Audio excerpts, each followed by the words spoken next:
Hello guys, ഇന്നൊരു what എയ്റ്റിന് day ആണ്. ആകെ ഒരു മൂഡില്ല, ഫുള്ള് ടയേർഡ്, ആകെ ശോകമായിട്ടുള്ള ദിവസമാണ്.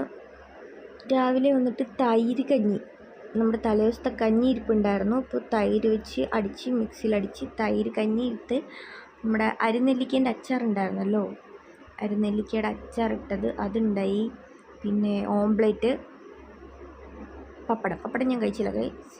പിന്നെ ഉച്ചയായപ്പോൾ വന്നിട്ട് ഇന്നലത്തെ മീൻകറി കുറച്ചുണ്ടായിരുന്നു. പിന്നെ മുളക്, പപ്പടം, വറ്റൽ, പിന്നെ തേങ്ങ ചമ്മന്തി, ഇത്രയും സാധനമാണ് നമുക്ക് ഉച്ചയ്ക്ക് ഉണ്ടായിരുന്നത്. അതേപോലെ തന്നെ ഒരു വലിയ സുഖമില്ലായിരുന്നു, ഫുള്ള് ഓൾമോസ്റ്റ് കിടപ്പ് തന്നെയായിരുന്നു. ഇന്ന് മമ്മിയായിരുന്നു ഫുള്ള് കുക്കിങ്ങും കാര്യങ്ങളും ഒക്കെ. ഭയങ്കര ടയേർഡായിരുന്നു ഗൈസ്. നൈറ്റ് ആയപ്പോൾ ഒട്ടും വിശപ്പുണ്ടായില്ല, ഇടയ്ക്ക് ഒന്നും കഴിച്ചില്ല. നൂഡിൽസ് കുറച്ച് ഉണ്ടാക്കിയിട്ടുണ്ടായിരുന്നു, പിന്നെ അത് കുറച്ചെടുത്ത് കഴിച്ചു, കിടന്നു ഗൈസ്. ഇന്നത്തെ ദിവസം